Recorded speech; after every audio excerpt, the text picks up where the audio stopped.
नमस्ते प्रणाम। मैं आपकी मीनू। मैं आपकी अनीता। स्वागत करती हूँ अपने यूट्यूब चैनल पे। कैसे आप सब? भगवान करे सब लोग स्वस्थ रहो, मस्त रहो, हंसते मुस्कुराते रहो, देवरान जेठान के सपोर्ट करते रहो, आगे बढ़ाते रहो। तो देखा एक बहुत मस्त धमाकेदार चटाकेदार नाच गीत। तो देखा नींदी में सोवर है अगर कोई जगावत तो जीव जर के राखी हुई जात है। तो ठंडी में तौरो तो कैसे पिए जगावत है तो कैसे हमरे से कही थे समझाई थो नहीं। तो वही पे गीत बा।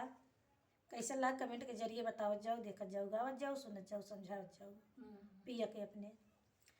कि सुख से सोवैदा राजा लगी है निधिया, सुख से सोवैदा राजा लगी है निधिया, हे लगी है निधिया, हो लगी है निधिया, हो लगी है निधिया, सुख सोवैदा राजा लगी है निधिया, सुख सोवैदा राजा लगी है निधिया।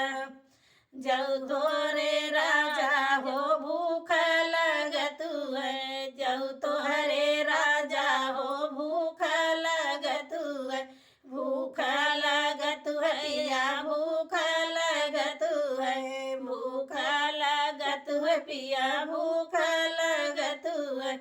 बनल जेवनवा धरी है पटिया, सुख सोवैदा राजा लगी है निधिया, सुख सोवैदा राजा लगी है निधिया, सुख सोवैदा राजा लगी है निधिया, हे लगी है निधिया, हो लगी है निधिया, हो लगी है निधिया, सुख सोवैदा राजा लगी है निधिया, सुख सोवैदा राजा लगी है निधिया।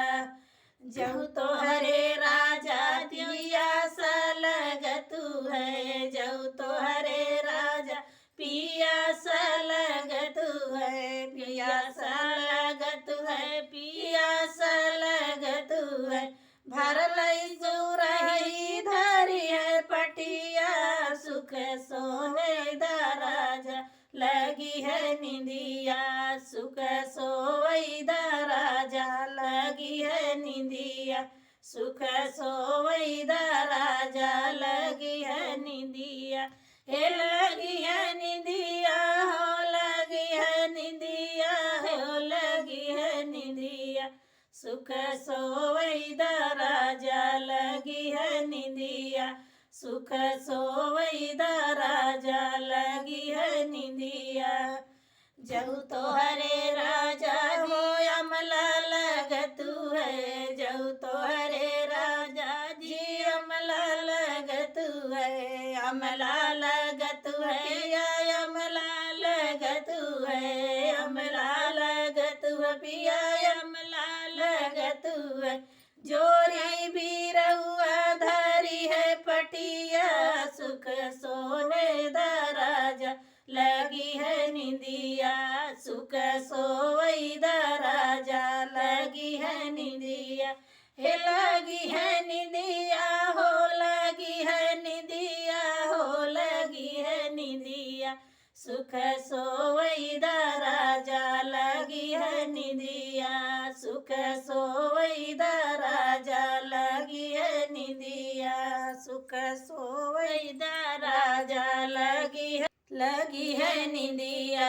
सुख सोवैदा राजा लगी है निधिया। जऊ तोहरे राजा हो नींद लगतु है, जऊ तोहरे राजा हो नींद लगतु है, नींद लगतु है रिया नींद लगतु है, नींद लगतु है पिया नींद लगतु है, तोहरी बाहिनिया पड़ी है सजिया, सुख सोवैदा राजा लगी है निधिया, सुख सोवैदा राजा लगी है निधिया, हे लगी है निधिया, हो लगी है निधिया, हो लगी है निधिया, सुख सोवैदा राजा लगी है निधिया, सुख सोवैदा राजा